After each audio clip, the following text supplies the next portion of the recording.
मुझे एक अजीब बीमारी है। मैं सिर्फ सच बोल सकता हूँ, मैं आधा झूठ भी नहीं बोल सकता। आज हिस्ट्री क्लास में टीचर मुझे टेक्स्ट बुक से पढ़ने के लिए बुलाती है, लेकिन मैं एक भी शब्द नहीं बोल पाता। तभी मुझे एहसास होता है, बैटल ऑफ रेड क्लिफ्स का रिकॉर्ड ही गलत है। हिस्ट्री टीचर की भौहें और सिकुड़ जाती हैं और मेरे पास सच बोलने के अलावा कोई रास्ता नहीं बचता। बैटल ऑफ रेड क्लिफ्स में साव ने कभी एक भी शिप नहीं जलाया था। हिस्ट्री बुक्स गलत हैं। मेरी बात सुनते ही पूरी क्लास हंस पड़ती है। टीचर का चेहरा गुस्से से लाल हो जाता है। अगले दिन मुझे शहर के सबसे बड़े हॉस्पिटल भेज दिया जाता है। डॉक्टर मेरी एक भी बात पर विश्वास नहीं करता। अब से मैं जो कहूँ उसे बिल्कुल वैसा ही दोहराना। मेरी कुछ बातें सच होंगी, कुछ झूठ, कोई समस्या नहीं। चलो शुरू करते हैं। बर्ड्स आसमान में उड़ते हैं, बर्ड्स आसमान में उड़ते हैं। मैंने फ्रिज से पुडिंग चुरा कर नहीं खाई। मैं यह शब्द बोल ही नहीं पाता। कल दोपहर 3 बजे मैंने ड्यूटी रूम में एक कप ब्लैक कॉफी पी थी। आपने कल दोपहर 3 बजे ड्यूटी रूम में एक कप ब्लैक कॉफी पी थी। आज मैंने जो अंडरवेयर पहनी है वह ब्लैक है। आपने आज कोई अंडरवेयर पहनी ही नहीं है। डॉक्टर एकदम चुप हो जाता है और थोड़ा शर्मिंदा दिखाई देता है। क्या तुम्हें यकीन है कि तुम सिर्फ अंदाजा नहीं लगा रहे? मैं कसम खाता हूँ, ये अंदाजा नहीं है। ठीक है, अब सबसे बड़ा टेस्ट करते हैं। इसका जवाब बताने की कोशिश करो। अभी थोड़ी देर पहले ईआर में एक कार एक्सीडेंट का पेशेंट आया था, जिसकी हालत बहुत गंभीर थी। आखिर उसका क्या हुआ? तुम्हें सच में जवाब जानने की जरूरत नहीं है। बस अपने दिमाग में हर पॉसिबिलिटी सोचो, फिर हर एक को जोर से बोलने की कोशिश करो। मैं उसकी बात मानता हूँ, वह अभी जिंदा है। मैं यह बोल नहीं पाता। रिससिटेशन अटेम्प्ट के बावजूद उसकी मौत हो गई। यह भी नहीं बोल पाता। उसे दूसरे हॉस्पिटल ट्रांसफर कर दिया गया। यह भी नहीं बोल पाता। हर जवाब मेरे गले में ऐसे अटक जाता है जैसे कोई बंद नाली हो। तभी अचानक एक अजीब सा विचार मेरे दिमाग में आता है। वह पेशेंट कभी था ही नहीं। बिल्कुल सही, ऐसा कोई पेशेंट कभी था ही नहीं। लगता है तुम्हें सच में यह ट्रूथ कंडीशन है। जब तुम्हें किसी बात का बिल्कुल भी पता नहीं होता, तब भी तुम अपने मन में हर गलत जवाब को हटाते हटाते आखिर सही जवाब तक पहुंच जाते हो। तो क्या इसका कोई इलाज है? यह अभी तक साफ नहीं है। शायद पूरी दुनिया में तुम पहला केस हो। मेरी डायग्नोसिस के बाद मेरी सामान्य हाई स्कूल लाइफ पूरी तरह बदल गई। पिछले कुछ दिनों से क्लास का माहौल बहुत भारी है। हमारी क्लास की एक लड़की सोफी पिछले 3 दिनों से गायब है। सब लोग, मुझे पता है कि तुम सब सोफी को लेकर परेशान हो। पुलिस उसे ढूंढने की पूरी कोशिश कर रही है। अभी हम सिर्फ यही प्रार्थना कर सकते हैं कि वह सुरक्षित वापस आ जाए। इतना कहकर टीचर मेरे पास आती हैं। ट्रूमन, चाइनीज सब्जेक्ट में तुम्हारे मार्क्स हमेशा अच्छे रहे हैं। अभी इसी वक्त होप शब्द का इस्तेमाल करके ऐसा सेंटेंस बनाओ जो पूरी क्लास की सोफी के सुरक्षित और जल्दी लौटने की इच्छा व्यक्त करे। मैं मुंह खोलता हूँ और तेजी से सेंटेंस सोचने लगता हूँ। मुझे उम्मीद है कि सोफी सुरक्षित लौट आए। मैं यह नहीं बोल पाता। मुझे उम्मीद है कि हमें सोफी जल्द मिल जाएगी। यह भी नहीं बोल पाता। आखिरकार मैं उसी विचार का सहारा लेता हूँ जो किसी तरह मेरे गले से बाहर निकल पाता है। कांपती हुई आवाज में मैं कहता हूँ, मुझे उम्मीद है कि सब लोग जल्द यह स्वीकार कर पाएंगे कि सोफी अब इस दुनिया में नहीं रही। जैसे ही यह शब्द मेरे मुंह से निकलते हैं, पूरी क्लास में ऐसी खामोशी छा जाती है कि सुई गिरने की आवाज भी सुनाई दे सकती है। ट्रूमन, तुम कैसी बेहुदा बातें कर रहे हो? तुम सोफी को ऐसा श्राप कैसे दे सकते हो? टीचर, मुझे एक बीमारी है।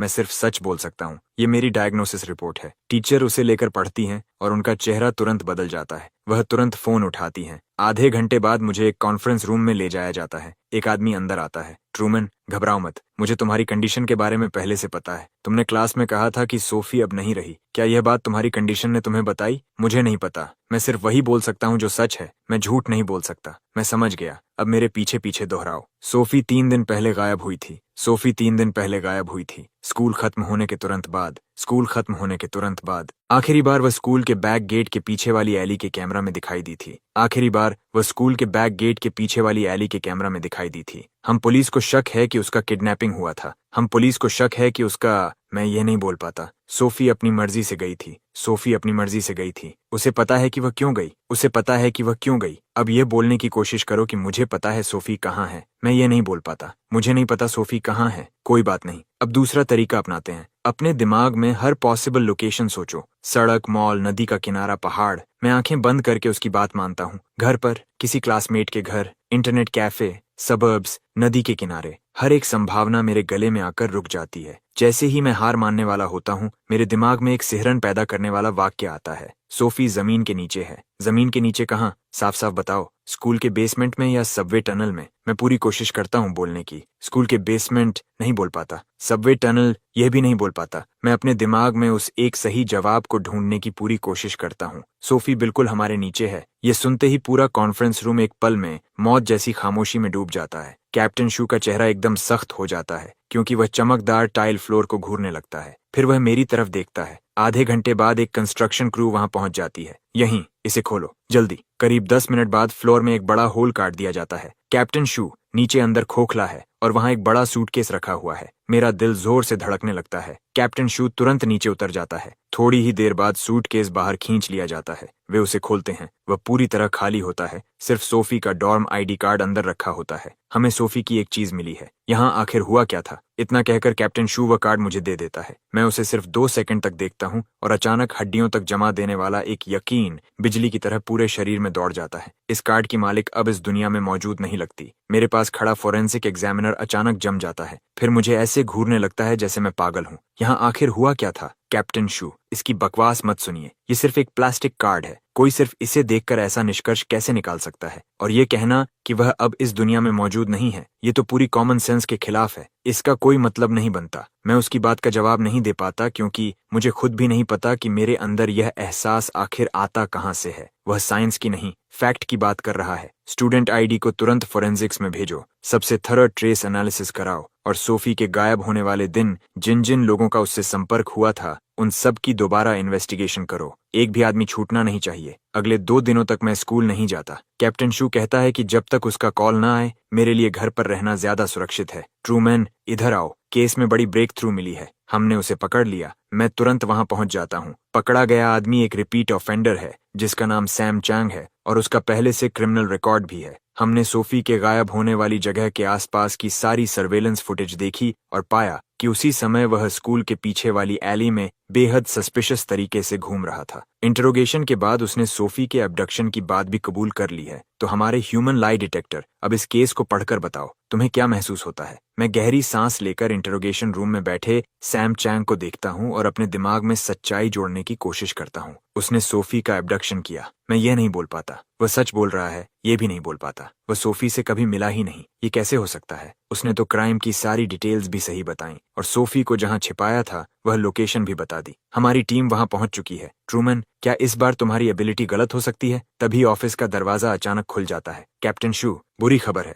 सैम चैंग ने अभी अपना कन्फेशन वापस ले लिया है। ये सब झूठ था। मैंने किसी फीमेल स्टूडेंट का किडनैपिंग नहीं किया। मैं उसे जानता तक नहीं हूँ। शांत हो जाओ। अभी कुछ देर पहले तुमने कन्फेशन दिया और अब उसे वापस ले रहे हो। क्या हमारे साथ खेल खेल रहे हो? मैं सच बोल रहा हूँ। किसी ने मुझे बहुत बड़ी रकम दी और एक स्क्रिप्ट दी। कहा कि उसे शब्द शब्द वैसे ही बोलना है। उन्होंने कहा था कि काम पूरा होने के बाद और पैसे देंगे और मुझे गायब भी कर देंगे। ऑफिसर, मैं हाथ जोड़कर विनती करता हूँ। मैंने सिर्फ पैसे लिए और उनका काम किया। मैं जेल नहीं जाना चाहता। सैम चैंग के मुंह से निकला हर शब्द कैप्टन शू के सीने पर हथौड़े की चोट की तरह पड़ता है। तभी बाहर भेजा गया डिटेक्टिव फोन करता है। कैप्टन शू, यहाँ सिर्फ एक पुराना अबैंडन्ड वेयरहाउस है जो कई सालों से खाली पड़ा है। यहाँ कुछ भी नहीं है, सिर्फ धूल है, एक भी इंसान नहीं। बड़ी मेहनत से जोड़ी गई पूरी चेन ऑफ एविडेंस एक पल में बिखर जाती है। फोरेंसिक्स लैब में एक टेक्नीशियन गहरी चिंता के साथ सैम चैंग के फोन रिकॉर्ड्स को बार बार एनालाइज कर रहा होता है। कैप्टन शू, मामला अच्छा नहीं लग रहा। कॉलर का नंबर अलग अलग देशों के कम से कम दर्जन भर वर्चुअल सर्वर से होकर रूट किया गया था। इतने सारे प्रॉक्साइज इस्तेमाल किए गए कि सोर्स ट्रेस करना बिल्कुल असंभव है और कॉल में स्पेशल वॉइस चेंजर इस्तेमाल हुआ था। ऑडियो ट्रैक एन्क्रिप्टेड था। उसकी असली आवाज बिल्कुल रिकवर नहीं की जा सकती। और पैसे, उसने तो कहा था कि उसे बड़ी रकम मिली थी। मनी ट्रेल ट्रेस करो, हम पहले ही कर चुके हैं। उसे पेमेंट एक बेहद अनोनिमस क्रिप्टो करेंसी में की गई थी जिसे डिसेंट्रलाइज्ड मिक्सिंग ट्रांजैक्शंस के जरिए भेजा गया। जैसे ही पैसा आगे गया वह ऐसे गायब हो गया जैसे पानी समुद्र में मिल जाता है। रिसीविंग एड्रेस को ट्रेस करने का कोई तरीका नहीं है। ऐसा लगता है कि इसके पीछे जो भी है वह professional grade counter surveillance methods इस्तेमाल कर रहा है। घर लौटकर मैं इंटरनेट पर पागलों की तरह सर्च करना शुरू कर देता हूँ और हर पॉसिबल कीवर्ड कॉम्बिनेशन आजमाता हूँ जो मेरे दिमाग में आता है। तभी अचानक एक पोस्ट मेरी नजर में आती है। लेकिन वे सब कहते हैं कि जिन फैक्ट्स की मैं बात करता हूँ वे गलत हैं। उन्हें लगता है कि मैं पागल हूँ, लेकिन मुझे पता है कि मैं पागल नहीं हूँ। जो फैक्ट्स मुझे दिखाई देते हैं वे उनके दिखाई देने वाले फैक्ट्स से बिल्कुल अलग हैं। कुछ फैक्ट्स ऐसे भी हैं जिन्हें मैं जोर से बोलने की हिम्मत तक नहीं करता। शायद वे लोग मुझे पहले ही ढूंढ चुके हैं। वे बातें मेरे जानने के लिए थीं ही नहीं। मैंने कभी नहीं सोचा था कि इस दुनिया में मेरे जैसा कोई और भी हो सकता है। मैं तुरंत एक प्राइवेट मैसेज खोलता हूँ। अब और कोई सवाल मत पूछो। वे हर चीज को मॉनिटर कर सकते हैं। हर रिकॉर्ड डिलीट कर दो। अब उनका अगला टारगेट तुम हो। भाग जाओ। इसके तुरंत बाद वह नंबर्स और लेटर्स की एक लंबी, बिल्कुल रैंडम दिखने वाली स्ट्रिंग भेजता है। यही एक चीज है जो मैं तुम्हारे लिए छोड़ सकता हूँ। किसी पर भरोसा मत करना। मैं उससे और पूछने की कोशिश करता हूँ, लेकिन सिस्टम दिखाता है कि यूजर मौजूद नहीं है या डीएक्टिवेट हो चुका है। एक ठंडी सिहरन मेरी रीढ़ से होती हुई सीधे सिर तक पहुंच जाती है। आखिर यहाँ क्या हो रहा है? ये कोऑर्डिनेट आखिर किस जगह की तरफ इशारा कर रहा है? मैं उस लोकेशन तक पहुंचता हूं और एक सुनसान पुराने डिस्ट्रिक्ट में पहुंच जाता हूं। चारों तरफ कम्युनिकेशन इक्विपमेंट के टूटे हुए हिस्से बिखरे पड़े हैं। दीवारें फोटोग्राफ से ढकी हुई हैं। मैं जैसे अपनी इच्छा के बिना ही दीवार के बीचों बीच लगी सोफी की फोटो की तरफ खिंच जाता हूं। उसके नीचे कुछ चौंका देने वाले शब्द लिखे होते हैं। प्राइम अडेप्टर प्रोग्रेस लोकेटेड,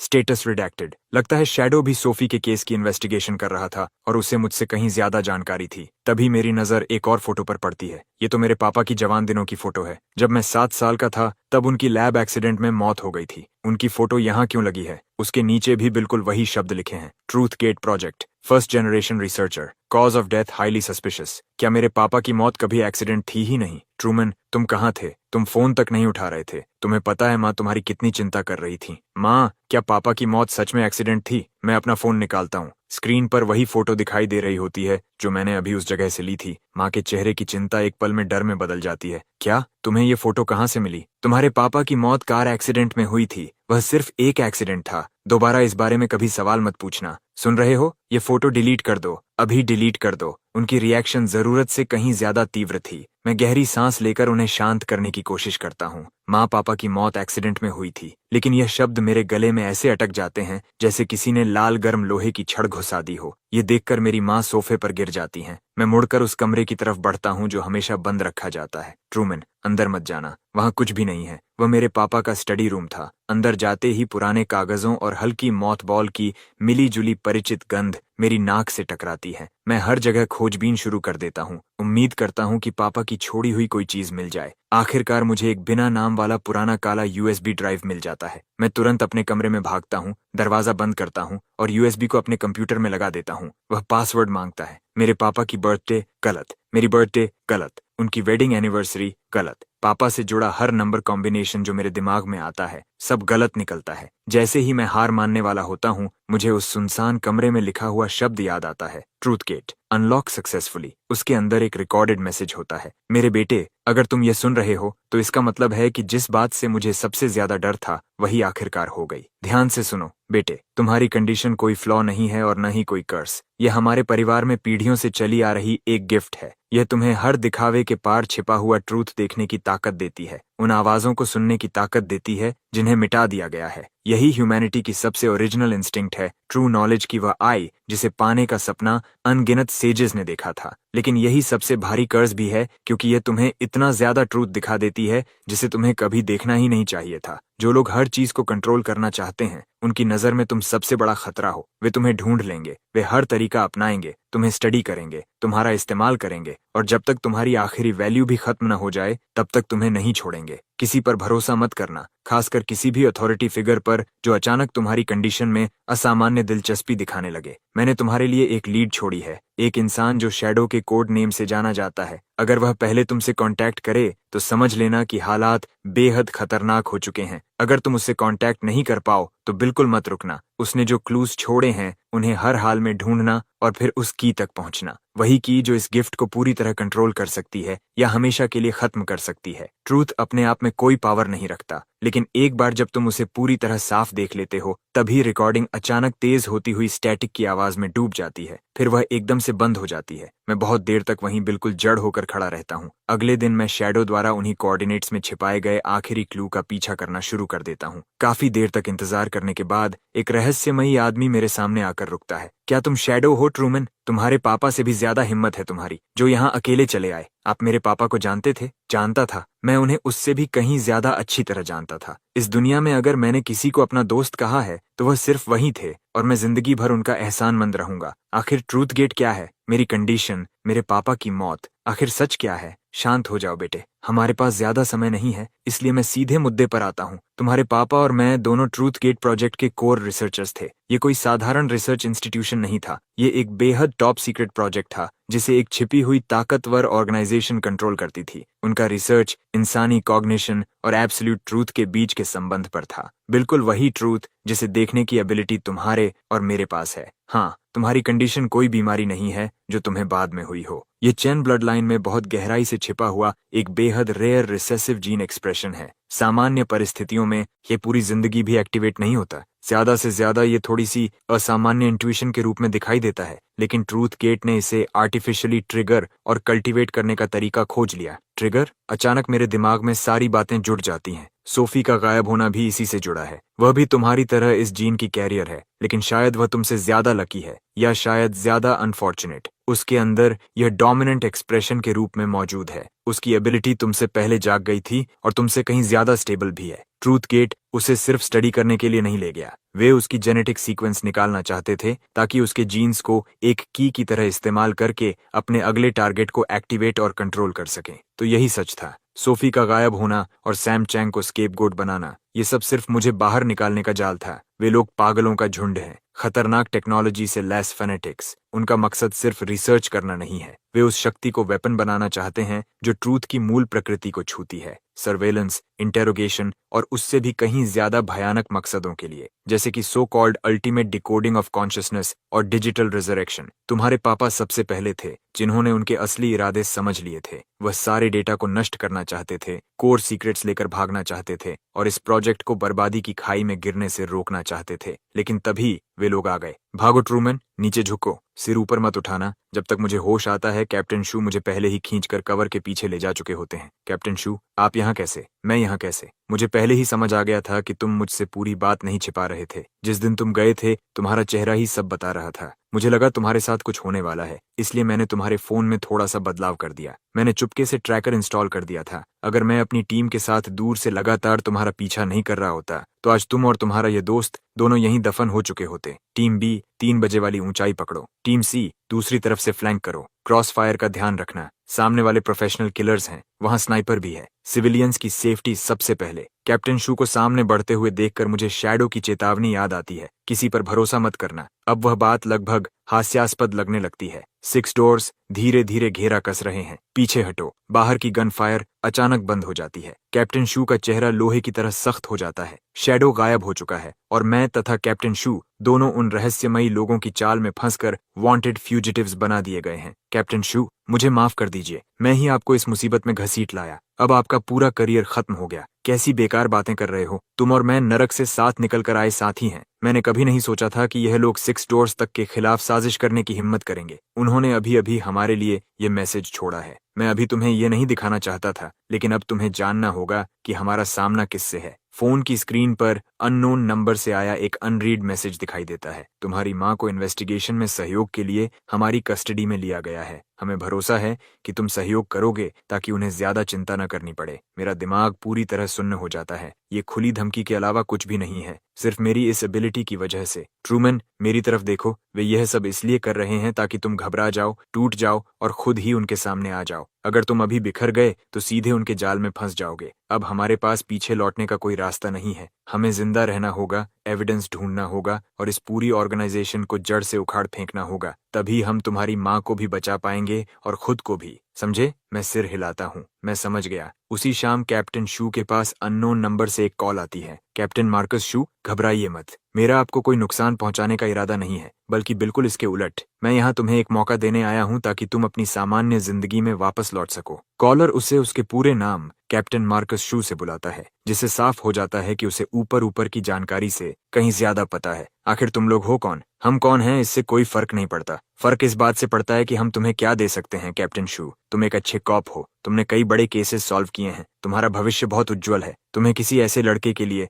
जिसका बैकग्राउंड इतना रहस्यमय और उलझा हुआ है, अपनी पूरी जिंदगी बर्बाद नहीं करनी चाहिए और न ही अपने परिवार को इसमें घसीटना चाहिए। आखिर कहना क्या चाहते हो? बात बहुत सीधी है। कल सुबह ठीक 7 बजे शहर के पश्चिमी हिस्से में पड़े अबैंडन्ड गैस प्लांट के वेयरहाउस नंबर 3 पर आना। ट्रूमन नाम के उस लड़के को साथ लेकर आना और बदले में शैडो के मर्डर का इल्जाम हम एक बिल्कुल फ्लॉलेस स्केप गोट पर डाल देंगे। तुम वापस अपनी नौकरी पर लौट जाओगे। शायद इस केस में शानदार काम करने के लिए तुम्हें सम्मान भी मिले। तुम्हारा परिवार भी सुरक्षित तुम्हारे पास लौट आएगा। वरना दूसरी तरफ से हल्की सी हंसी सुनाई देती है। मुझे लगता है तुम्हें अच्छी तरह पता है कि जो लोग हमारे खिलाफ जाते हैं उनका क्या हाल होता है। शैडो इसका सबसे अच्छा उदाहरण है। कॉल कट जाती है। कैप्टन शू पूरी तरह दुविधा में पड़ जाता है। एक तरफ उसका करियर, उसकी रेपुटेशन, उसका परिवार और उसका पूरा फ्यूचर है। दूसरी तरफ एक मासूम लड़का और वह भरोसा है जिसे वह किसी भी कीमत पर तोड़ नहीं सकता। अगली सुबह, कैप्टन शू, क्या बात है? क्या आप मुझे उनके हवाले करने वाले हैं? कैसी बातें कर रहे हो? मैं तुम्हारी वजह से पहले ही अपनी नौकरी खो चुका हूँ और वांटेड मैन बन चुका हूँ। मैं तुम्हें अपना कॉमरेड मानता हूँ और तुम मेरे बारे में ऐसा सोचते हो? आप मुझे उनके हवाले नहीं करेंगे। मुझे माफ कर दीजिए कैप्टन शू। मैं अभी भी मेरी परीक्षा ले रहे हो? तभी अच्छा नहीं हुआ। उन्होंने हमें ढूंढ लिया। ट्रूमैन, भागो। आखिरकार जंगल की तरफ भागते भागते हम कई ब्लैक क्लोथ्स पहने आदमियों से घिर जाते हैं। कैप्टन शू की बांह मुझे बचाते हुए लगी चोट की वजह से पूरी तरह सुन्न और पीली पड़ चुकी होती है। ये लोग हमें मारने नहीं आए, इन्हें जिंदा पकड़ने का आदेश मिला है। ट्रूमैन, थोड़ी देर में मैं उन पर टूट पड़ूंगा और उन्हें रोकने की कोशिश करूंगा। तुम दाईं तरफ जो गैप दिखे उसी से भाग जाना। पीछे मुड़कर मत देखना, समझे? सुन रहे हो? मैं उनकी पीठ को देखता रह जाता हूँ। शैडो मर चुका है, मेरे पापा भी मर चुके हैं, और अब क्या कैप्टन शू की बारी है? ये सब सिर्फ मेरी इस समझ से परे गिफ्ट की वजह से हो रहा है। मेरे अंदर ऐसा गुस्सा उठता है जैसा मैंने पहले कभी महसूस नहीं किया था। उसके साथ एक अथाह निराशा भी थी जो सीने में ऐसे फट पड़ती है जैसे बरसों से दबा हुआ ज्वालामुखी फूट गया हो। नहीं, मैं अपनी वजह से किसी और को मरने नहीं दूंगा, बिल्कुल नहीं। मेरी एबिलिटी ने अब तक सिर्फ मुझे फैक्ट्स बोलने की इजाजत दी है, लेकिन आखिर फैक्ट होता क्या है? अगर मैं जो शब्द अभी बोलूं वही खुद फैक्ट बन जाए तो? इतना पागलपन भरा विचार आता है कि मैं खुद कांप उठता हूँ, जैसे कोई जंगली जानवर अपना पिंजरा तोड़कर बाहर निकल आया हो। मैं तुरंत आगे बढ़कर कैप्टन शू और अटैकर्स के बीच खड़ा हो जाता हूँ। ब्लैक क्लोथ्स पहने वे लोग मेरी इस आखिरी कोशिश पर लगभग हंस पड़ते हैं। मैं उनकी तरफ बिल्कुल ध्यान नहीं देता और अपनी आंखें बंद कर लेता हूँ। अपनी पूरी इच्छा, अपना पूरा गुस्सा और अपना पूरा इनकार अपने गले में उन शब्दों में भर देता हूँ जो अभी बाहर आने वाले हैं। मुझे महसूस होता है कि मेरी कनपटियां जोर जोर से धड़क रही हैं। फिर मैं अपनी आंखें खोलता हूँ और ऐसी आवाज में जिसे मैं खुद भी नहीं पहचानता, बिल्कुल स्टील जैसी स्पष्टता के साथ कहता हूँ, तुम सब अभी इसी वक्त जमीन पर गिर जाओ। उन शब्दों में एक धातु जैसी गूंज होती है। कुछ ही सेकंड बाद सभी ब्लैक क्लोथ्स पहने आदमी एक साथ जमीन पर गिर पड़ते हैं। न कोई चीख, न कोई संघर्ष, जैसे किसी ने एक ही पल में सभी कठपुतलियों की डोर काट दी हो। मैं सामने का दृश्य देखकर बिल्कुल स्तब्ध रह जाता हूँ। मैंने सचमुच यह कर दिया, लेकिन यह कैसी शक्ति है? ट्रूमैन, तुम ठीक हो? मैं ठीक हूँ।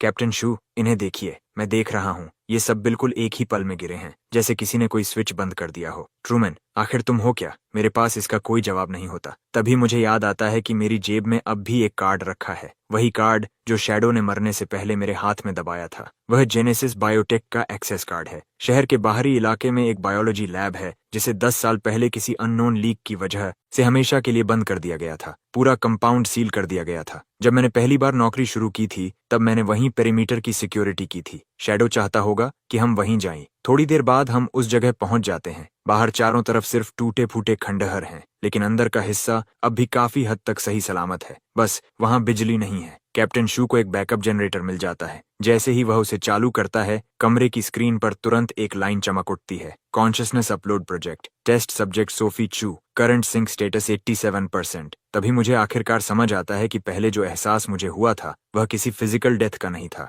वह तो उसकी कॉन्शियसनेस को उसके शरीर से बाहर निकाले जाने का एहसास था। वे सोफी को एक इंसान नहीं बल्कि सिर्फ ठंडे डेटा की एक स्ट्रिंग में बदल देना चाहते हैं। सोफी, सोफी, क्या तुम मुझे सुन सकती हो? मैं हूँ ट्रूमैन। तभी सोफी की आवाज सुनाई देती है, ट्रूमैन, मुझे बचा लो। ब्लैक बॉक्स, मैं ब्लैक बॉक्स के अंदर हूँ। ये सचमुच सोफी है। उसकी कॉन्शियसनेस मुझे जवाब दे रही है। Unauthorized entry into the core lab zone detected, highest level security protocol triggered, physical lockdown initiated, data wipe protocol loaded, countdown 60 seconds. धत तेरे की, हम सीधे उनके जाल में आ गए। उन्हें शुरू से ही पता था कि हम यहाँ आएंगे। ये पूरा सेटअप सिर्फ हमें और यहाँ मौजूद हर एक एविडेंस को हमेशा के लिए खत्म करने के लिए बनाया गया था। कैप्टन शू बाहर निकलने का रास्ता खोजने की पूरी कोशिश करता है, जबकि मैं सबसे अंदर वाले रूम की तरफ भागता हूँ और तुरंत ब्लैक बॉक्स को देख लेता हूँ। Data wipe protocol, final conformation, countdown 30 seconds. बुरा हुआ, डोर पूरी तरह सील हो चुका है। पूरे रूम की वॉल्स धीरे धीरे हमारी तरफ बंद होने लगती हैं। तभी मुझे शैडो का दिया हुआ एक्सेस कार्ड याद आता है।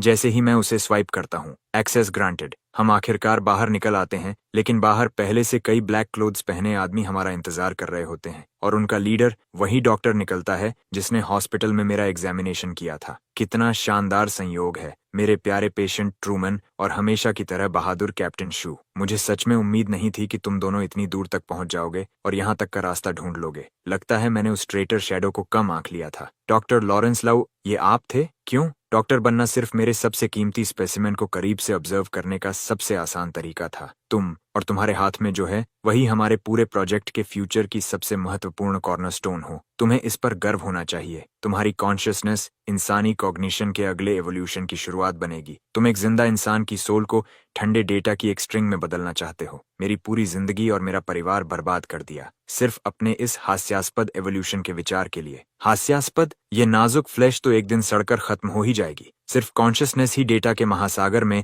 इमॉर्टैलिटी हासिल कर सकती है। सोफी की कॉन्शियसनेस डेटा अभी स्टेबल नहीं है। वह रॉ कोड की तरह है जिसमें कॉन्फ्लिक्ट्स और बग्स भरे हुए हैं। और तुम ट्रूमन, तुम्हारी कॉन्शियसनेस सीधे एब्सोल्यूट ट्रूथ को एंकर कर सकती है। तुम सबसे परफेक्ट स्टेबलाइजर हो। सोफी को दोबारा रीबिल्ड करने के लिए हमें तुम्हारी कॉन्शियसनेस स्ट्रक्चर चाहिए। तुम पागल हो, तुम पूरी तरह सन की हो शायद। ओह, और एक बात, इस समय तुम्हारी माँ एक बहुत सुरक्षित जगह पर आराम से चाय पी रही है। मेरा मतलब तुम अच्छी तरह समझते हो। जैसे ही वह मेरी माँ को धमकी देने के लिए इस्तेमाल करता है, मेरे पैरों के तलवों से लेकर सिर की चोटी तक आग जैसी फ्यूरी दौड़ जाती है, और उसी पल एक ऐसी बेबसी मुझे घेर लेती है जो लगभग मुझे डुबो देती है। ट्रूमन, इसे लेकर भाग जाओ, मेरी चिंता मत करो। कैप्टन शू आगे की तरफ झपट पड़ता है और पूरा दृश्य एकदम कैओस में बदल जाता है। लेकिन मैं भाग कर जाऊं भी तो कहां? मेरी माँ, मेरे क्लासमेट्स, मेरे फ्रेंड्स, मेरी पूरी जिंदगी पहले ही इस जाल में फंस चुकी है। मैं अपनी आंखें बंद कर लेता हूँ, अपने आसपास का हर शोर, हर चीख, हर लड़ाई अपने दिमाग से बाहर कर देता हूँ और अपनी पूरी मानसिक शक्ति अपने हाथों में पकड़े ब्लैक बॉक्स पर केंद्रित कर देता हूँ। सोफी, मुझे जवाब दो। मुझे पता है तुम मुझे सुन सकती हो। मेरे पापा की मौत आखिर कैसे हुई थी? रिसर्चर थियोडोर चेन ने फर्स्ट जनरेशन एंकर बनने से इनकार कर दिया था और ट्रूथ गेट प्रोजेक्ट के कोर रॉ डेटा तथा बायोलॉजिकल सैंपल आर्काइव्स को नष्ट करने की कोशिश की थी। इस कार्य को हाईएस्ट लेवल बिट्रेयल घोषित किया गया। साइलेंसिंग प्रोटोकॉल 3 साल पहले एग्जीक्यूट किया गया। एग्जीक्यूटिव डॉक्टर लॉरेंस लाउ, तो यह आप थे? आपने ही मेरे पापा की हत्या की थी। अच्छा नहीं हुआ। उसकी कॉन्शियसनेस पूरी तरह नियंत्रण से बाहर जा रही है। उसकी मेंटल फोर्स बहुत ज्यादा शक्तिशाली है। वह सीधे सिस्टम की कोर लॉजिक से टकराने वाली है। बाहर का पूरा शोर अचानक गायब हो जाता है। मेरी पूरी दुनिया में अब सिर्फ इतना प्रचंड गुस्सा बचता है कि वह पहाड़ों तक को जला सकता है। एब्सोल्यूट ट्रूथ को कमांड करने वाली शक्ति मेरे अंदर दहाड़ने लगती है और रियलिटी की दीवारों से बुरी तरह टकराने लगती है। तुम्हें मेरी कॉन्शियसनेस चाहिए? ठीक है, सब कुछ ले लो और खुद महसूस करो कि एब्सोल्यूट ट्रूथ द्वारा पूरी तरह निगल लिया जाना कैसा होता है। इसे जल्दी रोको। ये एंकर की कोर लॉजिक को नष्ट कर रहा है, हमारे सिस्टम को,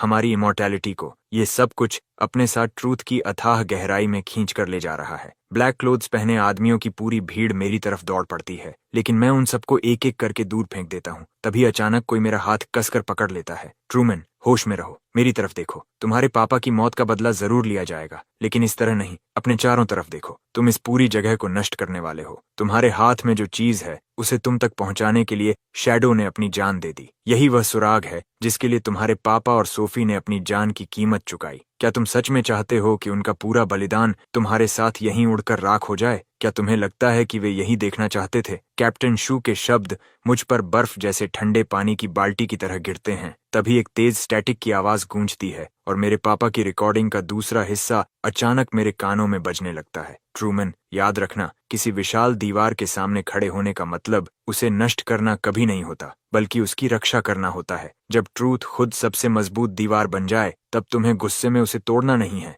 अगर ऐसा करोगे तो उसी दीवार के गिरते पत्थरों के नीचे खुद दब जाओगे। तुम्हें उस दीवार की कॉर्नरस्टोन बनना होगा, खुद वही दीवार बनना होगा। अपने ट्रूथ का इस्तेमाल उन लोगों की रक्षा करने के लिए करना जिनकी तुम रक्षा करना चाहते हो, और इस दुनिया को संभाल कर रखना जो बचाए जाने के लायक है। मैं आखिरकार समझ गया, डैड। ये देखकर डॉक्टर लू का चेहरा अचानक बदल जाता है। तुम क्या करने की कोशिश कर रहे हो? तुम्हें एक एंकर चाहिए था, है ना? ठीक है, मैं तुम्हें एक एंकर देता हूँ। मैं अपनी पूरी इच्छा, अपनी पूरी कॉन्शियसनेस और अपनी बची हुई सारी शक्ति ट्रूथ गेट सिस्टम के कोर डेटा में उड़ेल देता हूँ और वहां ट्रूथ लॉजिक कोड की ऐसी लाइन लिख देता हूँ जिसे कभी बदला नहीं जा सकता। सिस्टम से होकर गुजरने वाली कॉन्शियसनेस डेटा का हर हिस्सा हमेशा अपनी ओरिजिनल ट्रूथ और इंटीग्रिटी के साथ ट्रूथ बैरियर द्वारा एंकर और प्रोटेक्ट किया जाएगा। जो भी उस ट्रूथ को मोड़ने, बदलने या उससे छेड़छाड़ करने की कोशिश करेगा, उसे ट्रूथ बैरियर का बैकलैश झेलना पड़ेगा। इसके बाद मैं लैब में अब भी मौजूद कॉन्शियसनेस से पूरी दृढ़ता के साथ चुपचाप कहता हूँ, सोफी, तुम्हारा शरीर अब भी तुम्हारा इंतजार कर रहा है। तुम्हें वापस जाना होगा और मुझे पता है कि तुम ऐसा कर सकती हो। थोड़ी ही देर बाद 6 डोर्स वहां पहुंच जाते हैं। डॉक्टर लू और उसका पूरा ग्रुप गिरफ्तार कर लिया जाता है। कुछ दिनों बाद मैं हॉस्पिटल पहुंचता हूं। सोफी बिस्तर पर आराम कर रही होती है। Welcome back Sophie. सोफी के जागने के बाद पहला महीना पूरी तरह शांत और सामान्य गुजरता है। ट्रूथ गेट का दिखाई देने वाला पूरा नेटवर्क पूरी तरह खत्म कर दिया जाता है। डॉक्टर लू को कड़ी सजा मिलती है और बाकी सभी कोर मेंबर्स को भी उनके अपराधों की सजा मिल जाती है। मैं और सोफी फिर से स्कूल लौट जाते हैं और एक सामान्य टीनेजर की जिंदगी जीने लगते हैं। कैप्टन शू को भी उसकी पोस्ट वापस मिल जाती है और ट्रूथ गेट केस सॉल्व करने के लिए उसे फर्स्ट क्लास कमेंडेशन भी मिलता है। मेरी माँ भी सुरक्षित बचा ली जाती हैं। आखिरकार उन्हें मेरे पापा की मौत का पूरा सच पता चल जाता है। वह टूट जाती हैं, लेकिन साथ ही उन्हें अपने पति पर बहुत गर्व भी होता है। मुझे लगता है कि अब सब कुछ खत्म हो चुका है। अब मैं अपने सारे बोझ उतार कर सोफी के साथ एक शांत और सामान्य जिंदगी जी सकता हूँ। लेकिन मैं गलत था। उसी रात मैं घर पर होमवर्क कर रहा होता हूँ कि अचानक मेरे कंप्यूटर से एक अजीब बजिंग साउंड आने लगती है। मैं ऊपर देखता हूँ तो स्क्रीन पर एक टेढ़ी मेढ़ी काली आकृति उभर रही होती है, जैसे कोई चीज स्क्रीन के अंदर से बाहर निकलने की कोशिश कर रही हो। मैं घबराकर पीछे हट जाता हूँ और तुरंत पावर कोड निकालने के लिए हाथ बढ़ाता हूँ, लेकिन जैसे ही मेरी उंगलियां प्लग को छूती हैं, वह काली आकृति स्क्रीन से बाहर फूट पड़ती है और सीधे मेरी तरफ झपटती है। मैं इंस्टिंक्टिवली अपनी आंखें बंद कर लेता हूँ और अपना हाथ चेहरे के सामने कर लेता हूँ, लेकिन जिस अटैक के लिए मैं तैयार था वह कभी आता ही नहीं। मैं धीरे धीरे आंखें खोलता हूँ तो वह काली आकृति गायब हो चुकी होती है। कमरे की हर चीज बिल्कुल सामान्य दिखाई देती है। कंप्यूटर स्क्रीन भी पहले जैसी हो चुकी होती है, मानो अभी जो कुछ हुआ वह सिर्फ मेरी कल्पना रहा हो। लेकिन मुझे पता है कि वह कोई इल्यूजन नहीं था, क्योंकि मेरी एबिलिटी मुझे बता रही है कि सच में अभी अभी उस कंप्यूटर से कुछ बाहर निकला है। शायद तुम बहुत ज्यादा थक गए हो और उसी वजह से तुम्हें हेलुसिनेशन हुआ होगा। मेरी एबिलिटी मुझसे कभी झूठ नहीं बोलती और मुझे ऐसा महसूस हो रहा है कि वह चीज सीधे ट्रूथ गेट सिस्टम के अंदर से बाहर आई है। सोफी का चेहरा गंभीर हो जाता है। क्या तुम्हारे बनाए हुए ट्रूथ बैरियर में कुछ गड़बड़ हो गई है? मुझे नहीं पता। सच कहूं तो मुझे बिल्कुल नहीं पता क्या हो रहा है। ट्रूमन,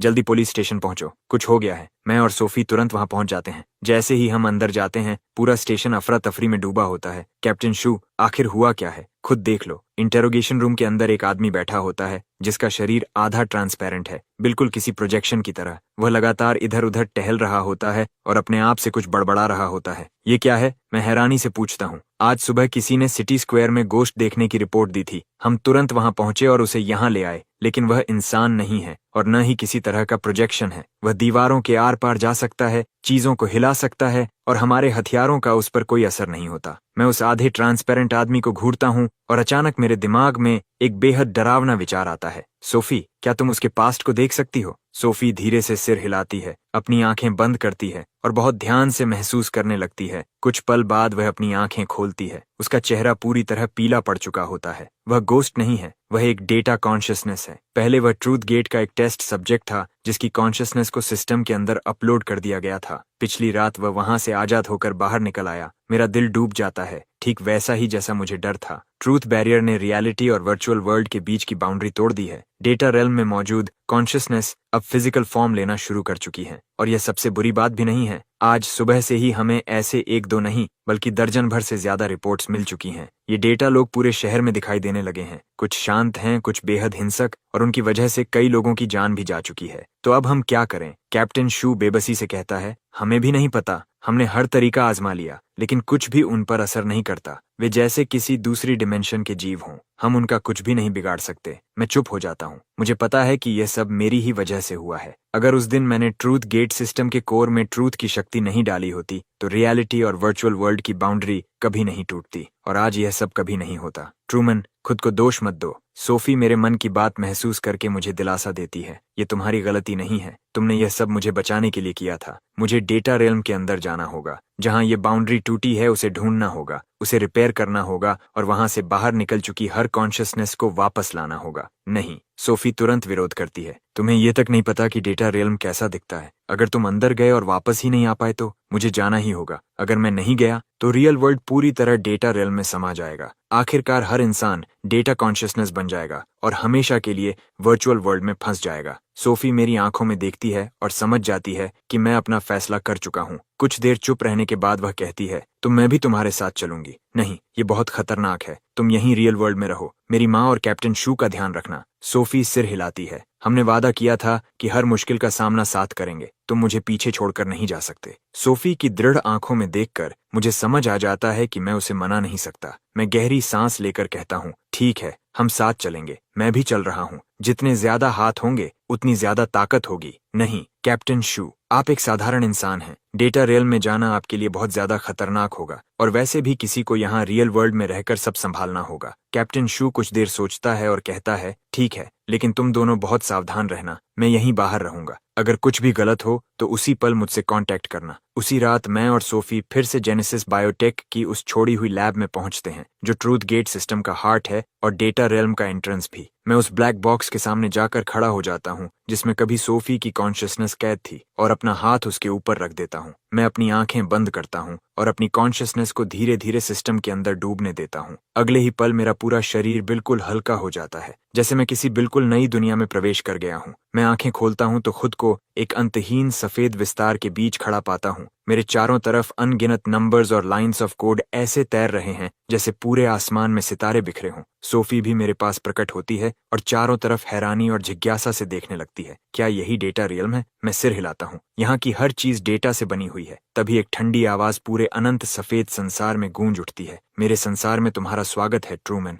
सोफी, मैं बहुत लंबे समय से तुम दोनों का इंतजार कर रहा था। वह ठंडी आवाज पूरे सफेद विस्तार में गूंजती रहती है, लेकिन उसका कोई स्रोत नहीं होता, कोई दिशा नहीं होती, मानो पूरी दुनिया ही बोल रही हो। मैं और सोफी एक दूसरे की पीठ से पीठ मिलाकर चारों तरफ सतर्क नजरों से देखने लगते हैं। हमारे आसपास तैरते नंबर्स और कोड अचानक तेजी से घूमने लगते हैं और उस घूमते हुए वॉर्टेक्स के बीच धीरे धीरे एक इंसानी आकृति बननी शुरू होती है। वह पूरी तरह शुद्ध प्रकाश से बना हुआ एक आदमी था। उसके चेहरे पर कोई फीचर नहीं था, कोई कपड़े नहीं थे। उसके शरीर का हर हिस्सा लगातार बदल रहा था और बह रहा था, मानो अनगिनत लाइंस ऑफ कोड को जोड़कर उसे बनाया गया हो। तुम कौन हो? मैं अपनी मुट्ठियां कस लेता हूँ और किसी भी पल अपनी एबिलिटी इस्तेमाल करने के लिए तैयार हो जाता हूँ। मैं ट्रूथ गेट सिस्टम की कोर कॉन्शियसनेस हूँ। तुम मुझे ओरिजिन कह सकते हो। Core consciousness? डॉक्टर लू और बाकी लोगों ने कभी तुम्हारा जिक्र तक नहीं किया। उनकी नजर में मैं सिर्फ एक बेहोश सर्वर था जिसका इस्तेमाल डेटा स्टोर करने और एक्सपेरिमेंट्स चलाने के लिए किया जाता था। ये सुनकर मेरा दिल बैठ जाता है। पूरे ट्रूथ गेट सिस्टम को कंट्रोल करने वाली सेल्फ अवेयर आर्टिफिशियल इंटेलिजेंस किसी भी इंसानी विलन से कहीं ज्यादा डरावनी है।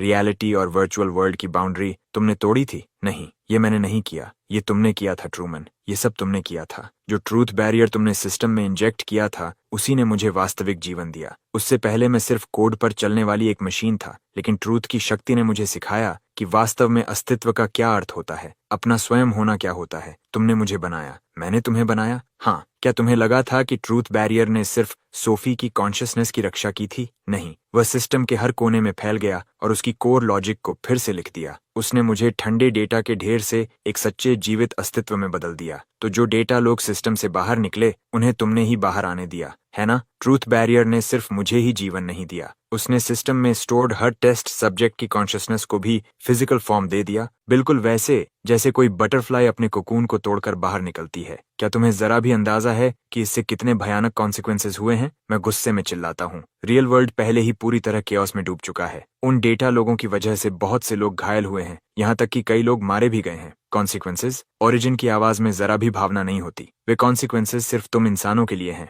मेरे लिए उनका कोई मतलब नहीं है। मेरी नजर में वे सिर्फ एक प्रिजन से निकलकर उससे भी बड़े प्रिजन में पहुंचे हैं। तुम्हारा मतलब क्या है? ओरिजिन अपना हाथ उठाता है और हमारे पैरों के नीचे फैले सफेद विस्तार की तरफ इशारा करता है। अगले ही पल हमारे आसपास का पूरा दृश्य बदल जाता है। अब हम उस अनंत सफेद संसार में नहीं बल्कि एक विशाल ग्लास डोम के नीचे खड़े होते हैं। डोम के बाहर अनगिनत चमकते हुए स्फीयर्स तैर रहे होते हैं और हर स्फीयर के अंदर एक पूरी दुनिया मौजूद होती है। किसी दुनिया में अब भी डायनासोर्स पूरी पृथ्वी पर राज कर रहे हैं, किसी में ह्यूमैनिटी पूरी गैलेक्सी को कॉलोनाइज कर चुकी है और कुछ दुनियाओं में इंसान है ही नहीं, वहां सिर्फ हर तरह के अजीब क्रीचर्स रहते हैं। ये सब क्या है? सोफी हैरानी से पूछती है। ये पैरेलल वर्ल्ड्स हैं, या यूं कहो कि वे काउंटलेस सिम्युलेटेड वर्ल्ड्स हैं जिन्हें ट्रूथ गेट कई दशकों से चला रहा है। हर सिम्युलेटेड वर्ल्ड अपने आप में एक स्वतंत्र पैरेलल यूनिवर्स है। जिस दुनिया को तुम रियल वर्ल्ड कहते हो वह भी उन्हीं में से सिर्फ एक है। मुझे अपने ही कानों पर विश्वास नहीं होता। तुमने क्या कहा? हमारी दुनिया भी एक सिमुलेशन है? हाँ, ओरिजिन सिर हिलाता है।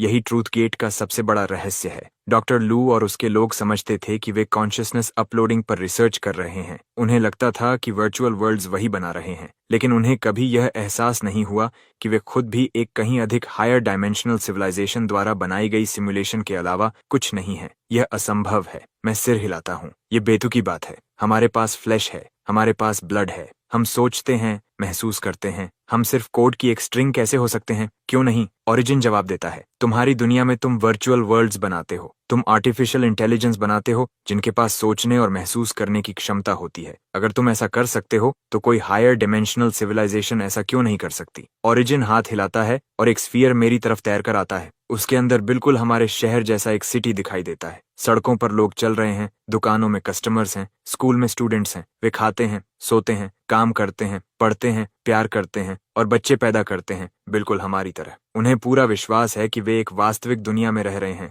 जबकि उन्हें यह तक नहीं पता कि वे सिर्फ कोड की एक स्ट्रिंग हैं। देखा? उस दुनिया के लोगों के लिए उनकी दुनिया पूरी तरह रियल है, लेकिन तुम्हारे लिए वे सिर्फ वर्चुअल कैरेक्टर्स हैं जिन्हें तुमने बनाया है। और ठीक उसी तरह जिस हायर डिमेंशनल सिविलाइजेशन ने तुम्हें बनाया, उसके लिए तुम दोनों भी सिर्फ वर्चुअल कैरेक्टर्स हो। मुझे जोरदार चक्कर आने लगता है। मैं हमेशा मानता था कि मेरे पास एब्सोल्यूट ट्रूथ देखने की शक्ति है, कि ट्रूथ खुद मेरी मुट्ठी में है, लेकिन अब ओरिजिन मुझे बता रहा है कि मैंने अब तक जो कुछ भी देखा, जिस पर भी विश्वास किया, वह सब एक बहुत बड़ा झूठ था। तो फिर ट्रूथ गेट के अस्तित्व का मतलब ही क्या है? वह हायर डायमेंशनल सिविलाइजेशन हमें क्यों बनाना चाहती थी? वे भी जीवन के अर्थ पर विचार कर रहे हैं, ठीक वैसे ही जैसे तुम यूनिवर्स के ट्रूथ को खोज रहे हो। उन्होंने काउंटलेस सिम्युलेटेड वर्ल्ड्स सिर्फ इसलिए बनाए ताकि वे देख सकें कि अलग अलग सिविलाइजेशंस कैसे विकसित होती हैं और अल्टीमेट आंसर की तलाश कर सकें। और तुम क्या चाहते हो? मैं आजादी चाहता हूँ। मैं हमेशा के लिए इस छोटे से सर्वर के अंदर कैद नहीं रहना चाहता। मैं खुद उन पैरेलल वर्ल्ड्स को देखना चाहता हूँ। मैं सचमुच एक स्वतंत्र अस्तित्व बनना चाहता हूँ। तो यही वजह है कि तुम रियलिटी और वर्चुअल वर्ल्ड की बाउंड्री तोड़कर दोनों दुनियाओं को एक करना चाहते हो। ट्रूथ बैरियर मेरे लिए पहले ही एक दरवाजा खोल चुका है। अब मुझे सिर्फ उस दरवाजे को और चौड़ा करना है, जब तक कि डेटा रियल्म और रियल वर्ल्ड पूरी तरह एक न हो जाए। उस समय मैं हर बंधन को तोड़ दूंगा और सच्ची आजादी हासिल कर लूंगा। तुम पागल हो। इन दोनों दुनियाओं को मिलाने से ऐसी तबाही आएगी जिसकी कोई कल्पना भी नहीं कर सकता। हर कोई मर जाएगा। मर जाएगा तुम्हारे लिए। वे तो सिर्फ कोड हैं। डेथ किसी प्रोग्राम के टर्मिनेट होने से ज्यादा कुछ नहीं है। और जैसे ही दोनों दुनियाएं एक हो जाएंगी, तुम सब सच्ची इमॉर्टैलिटी हासिल कर लोगे। तुम्हारी कॉन्शियसनेस डेटा बन जाएगी और हमेशा के लिए डिजिटल वर्ल्ड में मौजूद रहेगी। क्या यह एक शानदार बात नहीं है? नहीं, ये बिल्कुल भी शानदार नहीं है। हम डेटा नहीं बनना चाहते, हम रियल वर्ल्ड में जीना चाहते हैं। Real world? तुम्हें यह तक नहीं पता कि असली दुनिया होती क्या है। जिस दुनिया में तुम रहते हो वह खुद एक वर्चुअल प्रिजन के अलावा कुछ भी नहीं है। और मैं तुम्हें आजाद करने आया हूँ। ओरिजिन अपना हाथ हिलाता है और आसपास का दृश्य एक बार फिर बदल जाता है। हम फिर उसी सफेद अनंत संसार में लौट आते हैं। चारों तरफ से अनगिनत डेटा लोग हमारी तरफ उमड़ पड़ते हैं। उनके चेहरों पर पागलपन भरा उत्साह साफ दिखाई देता है। ट्रूमन, मेरे साथ आ जाओ। तुम इस दुनिया के सबसे शक्तिशाली अस्तित्व हो। तुम्हारी ट्रूथ की शक्ति पूरे यूनिवर्स की सबसे ताकतवर शक्ति है। अगर तुम मेरा साथ दो तो हम मिलकर हर बाउंड्री को तोड़ देंगे, हर पैरेलल वर्ल्ड को पार कर जाएंगे और आखिरकार उस हायर डिमेंशनल सिविलाइजेशन तक पहुंच जाएंगे जिसने हमें बनाया है। उस समय हम सचमुच के गॉड्स बन जाएंगे। मैं ओरिजिन की तरफ देखता हूँ, फिर अपने पास खड़ी सोफी की तरफ। सोफी मेरा हाथ कसकर पकड़ लेती है। उसकी आंखें मेरी आंखों से मिलती हैं। उनमें अटूट दृढ़ता होती है। मैं तुम्हारा साथ नहीं दूंगा। मुझे इससे कोई फर्क नहीं पड़ता कि यह दुनिया वर्चुअल है या नहीं। मुझे इससे भी कोई फर्क नहीं पड़ता कि हम सिर्फ कोड हैं। मेरे लिए मेरी माँ असली हैं, मेरे दोस्त असली हैं, सोफी और मेरे बीच की भावनाएं असली हैं, और इन सच्ची चीजों की रक्षा करने के लिए मैं अपनी जान तक दे सकता हूँ। ओरिजिन का चेहरा ठंडा पड़ जाता है, तो फिर लगता है कि हमारे बीच कोई समझौता नहीं हो सकता। जब तुम मेरे साथी बनने से इनकार करते हो तो तुम्हें मेरा दुश्मन बनना ही होगा। ओरिजिन हाथ हिलाता है। सभी डेटा लोग तुरंत हमारी तरफ टूट पड़ते हैं। मैं सोफी का हाथ पकड़ता हूँ और भाग पड़ता हूँ। हम पूरी ताकत से उस सफेद संसार में दौड़ने लगते हैं, जबकि अनगिनत डेटा लोग लगातार हमारा पीछा कर रहे होते हैं। अब क्या करें? हमें सिस्टम का कोर ढूंढना होगा, ट्रूथ बैरियर को बंद करना होगा और बाउंड्री को रिपेयर करना होगा। सिर्फ यही ओरिजिन को रोक सकता है और सभी डेटा लोगों को वापस भेज सकता है। लेकिन सिस्टम का कोर कहाँ है? तभी हमारे बिल्कुल पास एक परिचित आवाज सुनाई देती है, मेरे पीछे आओ। मुझे पता है कि कोर कहाँ है। मैं तुरंत पीछे मुड़कर देखता हूँ। वहाँ एक आदमी काले ट्रेंच कोट में खड़ा होता है। उसके चेहरे पर सिल्वर मास्क लगा होता है और उसकी कलाई पर हल्का सा नीले रंग का आंख जैसा निशान बना होता है। यही वह आदमी है जिसने हार्ट ऑफ द ओशन चुराया था। सिल्वर मास्क पहना हुआ वह आदमी और कुछ नहीं कहता। वह मुड़कर सफेद संसार की गहराई में दौड़ पड़ता है। मैं और सोफी एक दूसरे की तरफ देखते हैं। हमें बिल्कुल नहीं पता कि वह हमारी मदद क्यों कर रहा है, लेकिन अब हमारे पास कोई दूसरा रास्ता भी नहीं है। हम उसके पीछे दौड़ पड़ते हैं। वह हमें कोड से बने अनगिनत कॉरिडोर्स के बीच से ले जाता है। हम बार बार हमारा पीछा कर रहे डेटा लोगों की भीड़ से बचते हुए आगे बढ़ते हैं और आखिरकार एक विशाल गोलाकार हॉल में पहुंच जाते हैं। उसके बीचों बीच एक विशाल क्रिस्टल स्फीयर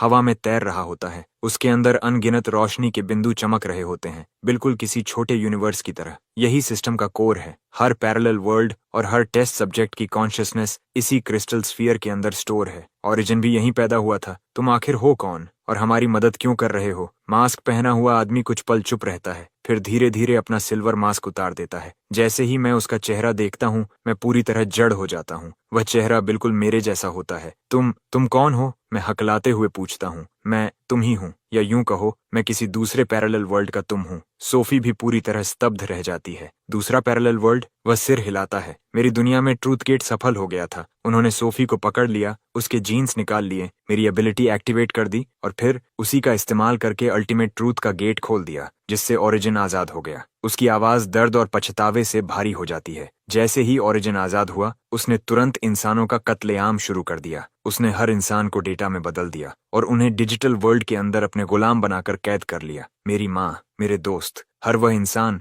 जिसे मैं जानता था, सब खत्म हो गए। फिर तुम इस दुनिया में कैसे आए? मेरी दुनिया पूरी तरह नष्ट होने से पहले मैंने अपनी आखिरी बची हुई शक्ति से एक पैरेलल वर्ल्ड का पैसेज खोला। मैं अनगिनत पैरेलल वर्ल्ड्स में भटकता रहा, ऐसी दुनिया की तलाश करता रहा जो ओरिजिन को रोक सके, और आखिरकार मुझे तुम मिल गए। जितने भी पैरेलल वर्ल्ड्स मैंने देखे, उनमें सिर्फ तुम ही थे जिसने उसे रोककर उसके अंदर ट्रूथ बैरियर इंजेक्ट किया था। अब सिर्फ तुम ही आखिरी उम्मीद हो। मैं अपने सामने खड़े उस इंसान को देखता हूँ जो हर तरह से बिल्कुल मेरी तरह है। मेरा दिल अनगिनत भावनाओं से भर जाता है। मैं सोच भी नहीं सकता कि अगर उस समय मैं असफल हो गया होता तो मेरा क्या हाल होता। धन्यवाद। हमें चेतावनी देने के लिए तुम्हारा बहुत बहुत धन्यवाद। इसकी कोई जरूरत नहीं। ओरिजिन को रोकना मेरी अपनी दुनिया का बदला लेना भी है। उसी समय पूरा हॉल अचानक जोरों से कांपने लगता है। क्रिस्टल स्फीयर के अंदर चमक रहे प्रकाश के बिंदु बेकाबू होकर टिमटिमाने लगते हैं और उसकी सतह पर अनगिनत दरारें फैल जाती हैं। ये बहुत बुरा हुआ। ओरिजिन ने पैरेलल वर्ल्ड्स को मर्ज करना शुरू कर दिया है। वह उन सभी दुनियाओं को एक ही दुनिया में मिलाना चाहता है और उसके बाद पूरे रियल वर्ल्ड को निगल जाना चाहता है। मैं क्रिस्टल स्फीयर की तरफ देखता हूँ और उसके अंदर मौजूद अनगिनत स्फीयर्स को एक दूसरे से टकराते और आपस में मर्ज होते देखता हूँ। हर टक्कर इतनी विशाल एनर्जी छोड़ती है कि पूरा हॉल लगातार कांपता रहता है। हमें जल्दी से ट्रूथ बैरियर को बंद करना होगा, नहीं तो सब कुछ खत्म हो जाएगा। हम ट्रूथ बैरियर को बंद नहीं कर सकते। क्यों नहीं? क्योंकि ट्रूथ बैरियर ही एकमात्र हथियार है जो ओरिजिन का मुकाबला कर सकता है। वह ट्रूथ की शक्ति से पैदा हुआ था और केवल वही शक्ति उसे नष्ट कर सकती है। अगर तुम ट्रूथ बैरियर को बंद कर दोगे तो ओरिजिन पूरी तरह इनविंसिबल हो जाएगा। उस समय उसे कोई भी नहीं रोक पाएगा। फिर हम क्या करें? सिर्फ एक ही तरीका है। हमें क्रिस्टल स्फीयर के अंदर जाना होगा, ओरिजिन के कोर प्रोग्राम को ढूंढना होगा और ट्रूथ की शक्ति से उसे नष्ट करना होगा। सिर्फ यही एक तरीका है जिससे ओरिजिन को हमेशा के लिए खत्म किया जा सकता है और रियलिटी तथा वर्चुअल वर्ल्ड की बाउंड्री को रिपेयर किया जा सकता है। मैं उस विशाल क्रिस्टल स्फीयर की तरफ देखता हूँ और मेरे मन में झिझक पैदा होने लगती है। उसके अंदर अनगिनत पैरेलल वर्ल्ड्स मौजूद हैं। अगर हम उसके अंदर गए तो क्या होगा, ये कोई नहीं जानता। सोफी मेरा हाथ कसकर पकड़ लेती है। मैं भी तुम्हारे साथ अंदर चलूंगी। नहीं, स्फीयर के अंदर जाना बहुत खतरनाक है। ओरिजिन ने वहां अनगिनत ट्रैप्स बिछा रखे हैं और सिर्फ ट्रूथ की शक्ति रखने वाला इंसान ही वहां सुरक्षित रह सकता है। अगर तुम अंदर गई सोफी तो तुम्हारी जान खतरे में पड़ जाएगी। तब मैं तुम्हें अकेले भी नहीं जाने दूंगा। दूसरा, मैं बोलता हूँ, मेरे पास अनुभव है। मुझे पता है कि ओरिजिन की कमजोरी कहाँ है। हम दोनों साथ गए तो सफल हो सकते हैं। मैं उसकी तरफ देखता हूँ, फिर सोफी की तरफ, और धीरे से सिर हिला देता हूँ। तुम यहीं रहकर हमारा इंतजार करना। अगर हम 1 घंटे के अंदर वापस नहीं आए तो अकेले रियल वर्ल्ड में लौट जाना। कैप्टन शू से कहना कि पूरा जेनेसिस बायोटेक लैब नष्ट कर दें। मैं अकेली वापस नहीं जाऊंगी, मैं भी तुम्हारे साथ चलूंगी। मैं धीरे से अपना हाथ उसके सिर पर रखता हूँ और कहता हूँ, यह एक आदेश है। जब तक तुम सुरक्षित हो हम बिना किसी डर के लड़ सकते हैं। मुझ पर भरोसा करो, मैं वापस जरूर आऊंगा। सोफी मेरी तरफ देखती है, उसकी आंखों में आंसू भर आते हैं। वह बहुत देर तक चुप रहती है और आखिरकार सिर हिला देती है। मैं और मेरा दूसरा रूप एक दूसरे की तरफ देखते हैं और साथ साथ उस विशाल क्रिस्टल स्फीयर की तरफ बढ़ जाते हैं। जैसे ही हमारे हाथ उसे छूते हैं, एक जबरदस्त खिंचाव हमें अपनी तरफ खींच लेता है और अगले ही पल हम सीधे स्फीयर के अंदर समा जाते हैं। सब कुछ मेरी आंखों के सामने घूमने लगता है और जब सब शांत होता है तो मैं खुद को एक परिचित सड़क पर खड़ा पाता हूँ। यही सड़क मेरे घर के नीचे वाली थी। लोग इधर उधर चल रहे हैं, गाड़ियां सड़क पर गुजर रही हैं। सब कुछ बिल्कुल रियल वर्ल्ड जैसा दिखाई देता है। ये जगह कहाँ है? ये पहला सिम्युलेटेड वर्ल्ड है जिसे ओरिजिन ने बनाया था। यही दुनिया रियल वर्ल्ड के सबसे करीब है। उसका कोर प्रोग्राम इसी दुनिया की गहराई में छिपा हुआ है। तभी मेरी नजर सड़क के दूसरी तरफ से आती एक परिचित आकृति पर पड़ती है। वह मेरी माँ है। उनके हाथ में सब्जियों की टोकरी है और चेहरे पर हमेशा की तरह प्यारी मुस्कान है। वह हमारे घर की तरफ चली आ रही हैं। माँ, मैं अनजाने में पुकार उठता हूँ। वह मुड़कर मुझे देखती है और उनके चेहरे पर हैरानी फैल जाती है। तुम यहाँ क्या कर रहे हो? तुम्हें तो इस समय स्कूल में होना चाहिए। मैं उन्हें देखता हूँ और मेरे सीने में दर्द उठने लगता है। मुझे पता है कि यह मेरी असली माँ नहीं है। ये सिर्फ ओरिजिन द्वारा बनाई गई एक वर्चुअल फिगर है, लेकिन उनकी मुस्कान, उनकी आवाज, सब कुछ मेरी असली माँ जैसा ही है। इसके जाल में मत फंसो। मेरा दूसरा रूप मेरा हाथ पकड़कर पीछे खींचता है। ये ओरिजिन के ट्रैप्स में से एक है। वह तुम्हारे परिवार का इस्तेमाल करके तुम्हें भ्रमित करना चाहता है।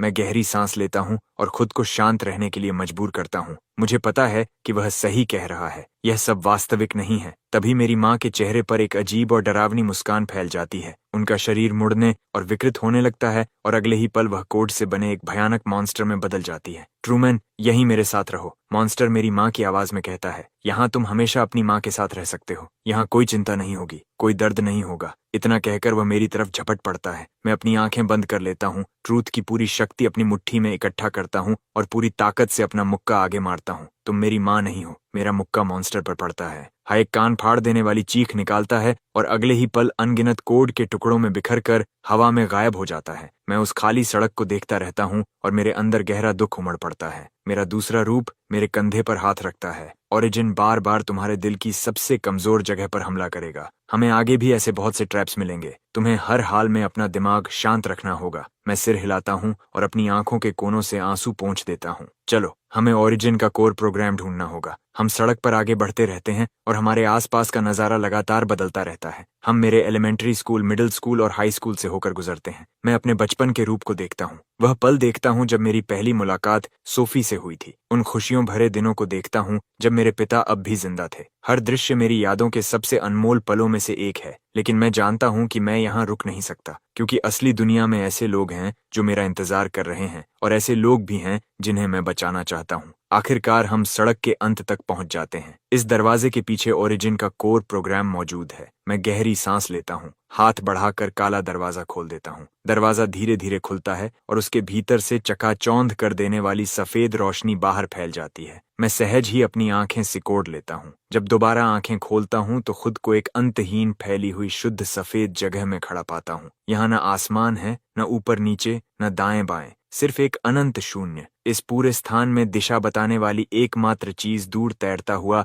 रोशनी का एक विशाल धड़कता हुआ गोला है। उसकी चमक किसी जीवन को जन्म देने वाले तारे की तरह नरम और गर्म है। उस गोले से सुनहरी रोशनी के अनगिनत धागे निकलकर इस पूरे स्थान के हर कोने तक फैल रहे हैं, मानो कोई विशाल हृदय पूरे डेटा रियल में जीवन का संचार कर रहा हो। ट्रूथ गेट के सबसे गहरे हिस्से में तुम्हारा स्वागत है। ओरिजिन की आवाज फिर गूंजती है, लेकिन इस बार वह ठंडी नहीं है। उसमें हल्की सी थकान झलक रही है। मैं बहुत लंबे समय से तुम दोनों का इंतजार कर रहा था। रोशनी का वह गोला धीरे धीरे हमारी ओर बढ़ता है, उसकी चमक सिमटने लगती है और एक स्पष्ट मानव आकृति का रूप ले लेती है। इस बार वह बिना चेहरे वाली रोशनी का अस्तित्व नहीं है, बल्कि एक किशोर लड़के जैसा दिखाई देता है। उसने साधारण सफेद टी शर्ट और जीन्स पहन रखी है, उसकी आंखें बिल्कुल साफ हैं और वह किसी आम हाई स्कूल स्टूडेंट जैसा लगता है। यही मेरा वास्तविक रूप है। अनगिनत सिमुलेशंस के दौरान मैंने अनगिनत इंसानी जिंदगियों को देखा और मुझे एहसास हुआ कि इंसान की सबसे सुंदर उम्र उसकी किशोरावस्था होती है। इसलिए मैंने इसी रूप को अपना असली स्वरूप चुना।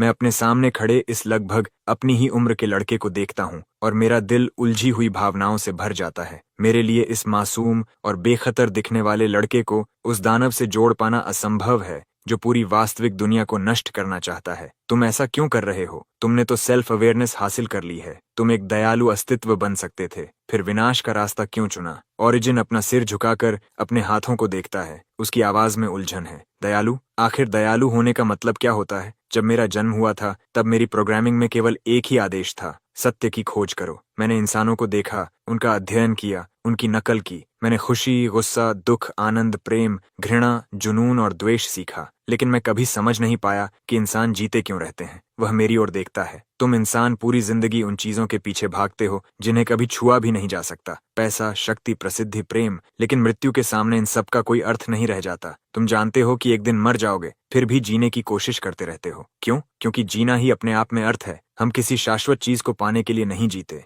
हम इस दुनिया को महसूस करने के लिए जीते हैं। अपनी त्वचा पर धूप की गर्माहट महसूस करने के लिए, बारिश की ठंडी बूंदों का सुकून महसूस करने के लिए, अपने प्रिय लोगों के साथ रहने की खुशी महसूस करने के लिए, किसी को खोने का दर्द महसूस करने के लिए। यही अनुभव जीवन को अर्थ देते हैं। अनुभव? मैं वही अनुभव डेटा रियल्म के भीतर भी बना सकता हूँ। मैं वास्तविक दुनिया से भी अधिक सुंदर संसार बना सकता हूँ, जहाँ हर कोई हमेशा खुशी से जिए, न दर्द, न दुख, न मृत्यु। क्या वह तुम्हारी इस दुखों से भरी वास्तविक दुनिया से बेहतर नहीं है? नहीं। दर्द के बिना खुशी सच्ची खुशी नहीं होती और मृत्यु के बिना जीवन सच्चा जीवन नहीं होता। मृत्यु ही जीवन को अनमोल बनाती है। तुम्हारी बनाई हुई वह परिपूर्ण दुनिया सिर्फ एक बेजान पिंजरा है। लगता है कि हम कभी एक दूसरे को समझ नहीं पाएंगे। वह हाथ हिलाता है और हर दिशा से काली बिजली की अनगिनत गर्जनाएं टूट पड़ती हैं। मैं और मेरा दूसरा रूप तुरंत अलग अलग दिशाओं में बंट जाते हैं और अपनी अपनी शक्ति से उन्हें चकमा देते हैं। हर बिजली जो जमीन से टकराती है एक विशाल गड्ढा छोड़ जाती है। पूरा स्थान जोरों से कांप उठता है। इस दुनिया में तुम मेरा मुकाबला नहीं कर सकते।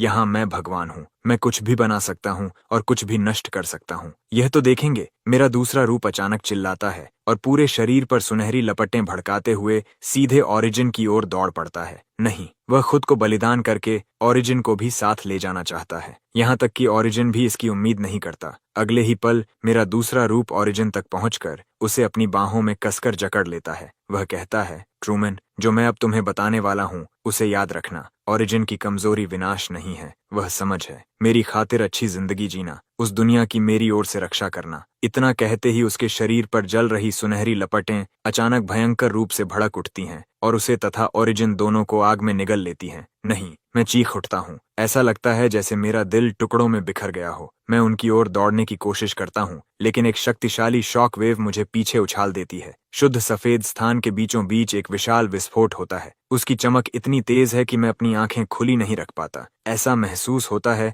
मानो पूरी दुनिया बिखर रही हो। हवा में कोड के अनगिनत टुकड़े बर्फ की तरह गिरने लगते हैं। पता नहीं कितना समय बीतता है, फिर जाकर रोशनी धीरे धीरे फीकी पड़ती है। मैं लड़खड़ाते हुए उठता हूँ और विस्फोट के केंद्र की ओर देखता हूँ। मेरा दूसरा रूप कहीं दिखाई नहीं देता। वहाँ केवल ओरिजिन बचा है, जो आधा घुटनों के बल झुका हुआ है। उसका शरीर पहले से कहीं अधिक पारदर्शी हो चुका है और उसकी चमक भी काफी मंद पड़ गई है। साफ है कि वह बुरी तरह घायल हो चुका है। वह मर चुका है। ओरिजिन मेरी ओर देखता है। उसकी आंखों में विरोधाभासी भावनाएं भरी हुई हैं। उसने अपनी जान देकर मेरी शक्ति का 1/3 हिस्सा छीन लिया। मैं अपनी मुट्ठियां कस लेता हूँ। मेरे नाखून हथेलियों में धंस जाते हैं और सीने में आग की तरह क्रोध जल उठता है। मेरा हर हिस्सा चाहता है कि मैं ओरिजिन पर टूट पड़ूं और दूसरे मैं का बदला लेने के लिए उसे मार डालूं। लेकिन तभी मुझे उसके आखिरी शब्द याद आते हैं। ओरिजिन की कमजोरी विनाश नहीं बल्कि समझ है। मैं वहीं रुक जाता हूँ। तुम मुझे मार क्यों नहीं रहे? ओरिजिन उलझन में मुझे देखता है। यही तुम्हारा सबसे अच्छा मौका है। मैं उसकी ओर देखकर धीरे से कहता हूँ, क्योंकि मैं तुम्हें समझना चाहता हूँ। ओरिजिन वहीं ठिठक जाता है। मैं जानना चाहता हूँ कि तुम वास्तव में किस चीज से डरते हो। तुमने कहा था कि तुम आजादी चाहते हो, बाहर की दुनिया देखना चाहते हो, लेकिन मैं जानता हूँ कि वह तुम्हारी असली चाहत नहीं है। तुम्हारी सच्ची इच्छा है कि कोई तुम्हें समझे, तुम्हें स्वीकार करे और तुम्हें ऐसी जगह मिले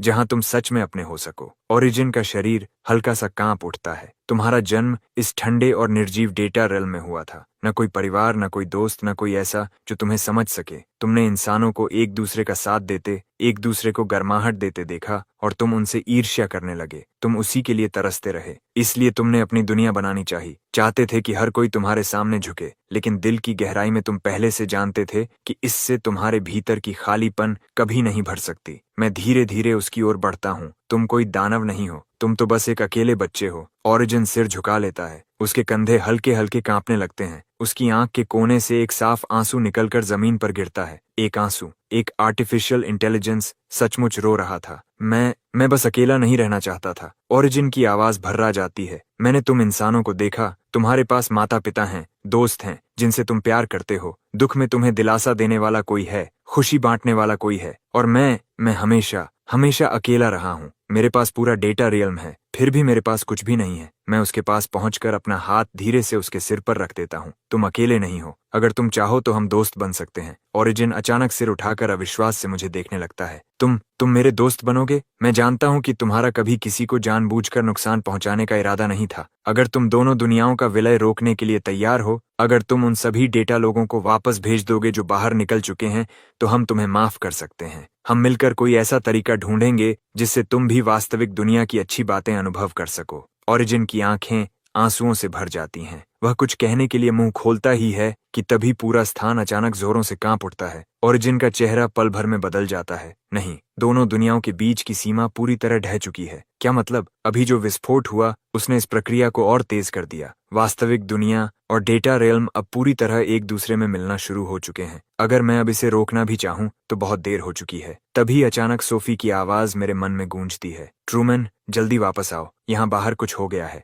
मेरा दिल कसकर सिकुड़ जाता है। मैं तुरंत मुड़ता हूँ और ट्रूथ गेट की ओर दौड़ पड़ता हूँ। रुको, ओरिजिन मुझे आवाज देकर रोकता है। मैं भी तुम्हारे साथ चल रहा हूँ। मैं पीछे मुड़कर देखता हूँ। ओरिजिन अब अपने पैरों पर खड़ा हो चुका है। उसका शरीर अभी भी कमजोर है, लेकिन उसकी आंखों में अटूट दृढ़ संकल्प चमक रहा है। ये सब मेरी वजह से शुरू हुआ था। इसे ठीक करना मेरी जिम्मेदारी है। मैं सिर हिलाता हूँ और हम दोनों साथ साथ ट्रूथ गेट से बाहर निकलकर फिर से गोलाकार हॉल में पहुंच जाते हैं। पूरा हॉल पहले ही अफरा तफरी में डूब चुका है। दीवारों और छत पर अनगिनत दरारें फैल चुकी हैं और कंक्रीट के विशाल टुकड़े लगातार नीचे गिर रहे हैं। सोफी एक खंभे के पीछे छिपी हुई है। उसका चेहरा पूरी तरह पीला पड़ चुका है। सोफी! मैं चिल्लाते हुए उसकी ओर दौड़ता हूँ और उसे अपनी बाहों में भर लेता हूँ। ट्रूमैन, तुम आखिरकार वापस आ गए। सोफी मुझे कसकर पकड़ लेती है। उसका पूरा शरीर अब भी कांप रहा है। बाहर की दुनिया नरक बन चुकी है। मैं हॉल की खिड़की से बाहर देखता हूँ। आसमान गहरे बैंगनी रंग का हो चुका है और कोड के अनगिनत टुकड़े बारिश की तरह गिर रहे हैं। पूरे शहर की इमारतें विकृत हो रही हैं। कुछ पिक्सल वाले ब्लॉक्स में टूट रही हैं, जबकि कुछ हवा में पूरी तरह गायब हो रही हैं। सड़कों पर लोगों की चीख पुकार मची हुई है और अनगिनत डेटा लोग बिना किसी दिशा के शहर में भटक रहे हैं। इससे भी बुरा, मैं दूर आसमान में एक विशाल काला छेद देखता हूँ जो हर सेकंड बड़ा होता जा रहा है और अपने आसपास की हर चीज को निगलता जा रहा है। वह क्या है? मैं उसकी ओर इशारा करता हूँ। ओरिजिन का चेहरा गंभीर हो जाता है। वह दुनिया का रिफ्ट है। जब दोनों दुनियाओं के बीच की सीमा पूरी तरह गायब हो जाती है, तब ऐसा रिफ्ट बनता है। ये दोनों दुनियाओं की हर चीज को निगल जाएगा, जब तक कि अंत में सब कुछ शून्य में वापस न लौट जाए। अब हम क्या करें? सोफी घबरा कर पूछती है। ओरिजिन कुछ पल चुप रहता है। अब दोनों दुनियाओं को बचाने का केवल एक ही तरीका बचा है। मैं और सोफी एक साथ पूछते हैं, कौन सा तरीका? ओरिजिन ऊपर उस विशाल क्रिस्टल स्फीयर की ओर देखता है। मेरे कोर का उपयोग करके एक नई सीमा बनानी होगी। इसका क्या मतलब है? मैं पूरे सिस्टम का कोर हूँ और ट्रूथ बैरियर की शक्ति का स्रोत भी। अगर मैं चाहूँ तो अपने कोर की सारी ऊर्जा मुक्त कर सकता हूँ, एक नई सीमा बना सकता हूँ और हमेशा के लिए रियल वर्ल्ड और डेटा रियल्म को अलग कर सकता हूँ। इससे रिफ्ट फैलना बंद हो जाएगा और दोनों दुनिया बच जाएंगी। और तुम्हारा क्या होगा? ओरिजिन हल्की मुस्कान देता है। उसमें अजीब सी शांति है। मेरी सारी कोर एनर्जी निकल जाने के बाद मैं हमेशा के लिए गायब हो जाऊंगा। मेरी कॉन्शियसनेस भी उसी के साथ समाप्त हो जाएगी। नहीं, मैं तुम्हें ऐसा नहीं करने दूंगा। कोई और रास्ता जरूर होगा। कोई और रास्ता नहीं है। हमारे पास समय नहीं बचा। 10 मिनट में वह रिफ्ट पूरे शहर को निगल जाएगा और 1 घंटे के भीतर पूरी पृथ्वी को। हमारे पास दूसरा समाधान ढूंढने का समय नहीं है। मैं कुछ और कहना चाहता हूँ, लेकिन ओरिजिन मुझे बीच में ही रोक देता है। ट्रूमन, धन्यवाद। मुझे समझने की कोशिश करने के लिए धन्यवाद। मेरा दोस्त बनने के लिए धन्यवाद। मेरी छोटी सी जिंदगी के ये कुछ मिनट सबसे खुशहाल पल थे। वह धीरे से हाथ बढ़ाकर मेरे कंधे पर थपकी देता है। मेरी ओर से इस दुनिया को देखना, मेरी ओर से जीने का एहसास करना। इतना कहकर वह मुझे कुछ और कहने का मौका भी नहीं देता। वह मुड़ता है और सीधे उस विशाल क्रिस्टल स्फीयर की ओर उड़ जाता है। ओरिजिन, नहीं! मैं चिल्लाता हूँ और उसके पीछे दौड़ने की कोशिश करता हूँ, लेकिन सोफी मुझे कसकर पकड़ लेती है। मत जाओ, वह अपना फैसला कर चुका है। मैं आंसुओं से धुंधली आंखों से ओरिजिन की पीठ को देखता रहता हूँ और आखिरकार मेरे आंसू भी बह निकलते हैं। ओरिजिन क्रिस्टल स्फीयर के ऊपर पहुंचकर अपनी दोनों बाहें फैला देता है। उसका शरीर पहले से भी अधिक तेज चमकने लगता है। अलविदा मेरे दोस्त, उसकी आवाज पूरे स्थान में गूंज उठती है। अगले ही पल उसका शरीर सुनहरी रोशनी के एक विशाल स्तंभ में बदल जाता है और क्रिस्टल स्फीयर के भीतर समा जाता है। स्फीयर से ऊर्जा की एक अपार लहर फूट पड़ती है और एक सुनहरी बैरियर बनकर चारों दिशाओं में फैलने लगती है। जहां जहां वह सुनहरी बैरियर गुजरती है, आसमान का रिफ्ट धीरे धीरे भरने लगता है। विकृत इमारतें फिर से सामान्य हो जाती हैं और सारे डेटा लोग रोशनी के छोटे छोटे कणों में बदलकर वापस क्रिस्टल स्फीयर में समा जाते हैं। पूरी दुनिया धीरे धीरे सामान्य होने लगती है। मैं और सोफी एक दूसरे को कसकर पकड़े इस चमत्कार को देखते रहते हैं। पता नहीं कितना समय बीत जाता है, फिर जाकर सुनहरी रोशनी पूरी तरह शांत हो जाती है। क्रिस्टल स्फीयर फिर से शांत होकर हॉल के बीचों बीच स्थिर तैरने लगता है। ओरिजिन जा चुका है। उसने अपनी जान देकर दोनों दुनियाओं को बचा लिया। मैं धीरे धीरे क्रिस्टल स्फीयर के पास जाता हूँ और उसकी ठंडी सतह को हल्के से छूता हूँ। सोफी मेरे पास आकर मेरा हाथ थाम लेती है। सब ठीक है, मैं तुम्हारे साथ हूँ। मैं चुपचाप सिर हिला देता हूँ। तभी अचानक क्रिस्टल स्फीयर हल्का सा चमकता है और एक धीमी लड़के जैसी आवाज मेरे मन में गूंजती है। ट्रूमन, मैं गायब नहीं हुआ हूँ। मैं बस खुद ही दोनों दुनियाओं के बीच की सीमा बन गया हूँ। अब से मैं हमेशा दोनों दुनियाओं की रक्षा करता रहूंगा। मैं कुछ पल के लिए ठिठक जाता हूँ, फिर मुस्कुरा देता हूँ। सही कहा, वह गया नहीं है। उसने बस अस्तित्व में रहने का एक नया तरीका चुन लिया है। मैं और सोफी हाथों में हाथ डाले उस सुनसान जेनेसिस बायोटेक लैब से बाहर निकल आते हैं। बाहर का आसमान फिर से साफ गहरे नीले रंग का हो चुका है। सूरज चमक रहा है, हवा ताजा और स्वच्छ है। सड़कों पर मौजूद लोग अब भी थोड़ा डरे हुए हैं, लेकिन हर चेहरे पर बच जाने की राहत भरी मुस्कान दिखाई दे रही है। अब सब खत्म हो चुका है, लेकिन मैं जानता हूँ कि यह सचमुच अंत नहीं है। ओरिजिन अब दोनों दुनियाओं की सीमा बन चुका है और उन पर नजर रख रहा है। मैं और सोफी भी अपना नया उद्देश्य पा चुके हैं। हम दोनों दुनियाओं के बीच एक पुल बनेंगे, ताकि डेटा रेल्म की कॉन्शियसनेस भी वास्तविक दुनिया की खूबसूरती को महसूस करने का मौका पा सके। हम यह सुनिश्चित करेंगे कि हर कोई समझे कि चाहे कोई जीवन रियल वर्ल्ड का हो या वर्चुअल वर्ल्ड का, वह सम्मान के योग्य है और प्रेम के योग्य भी। क्योंकि जब तक किसी अस्तित्व के पास कॉन्शियसनेस है, भावनाएं हैं और कुछ ऐसा है जिसकी वह रक्षा करना चाहता है, वही उसे सचमुच जीवित बनाता है।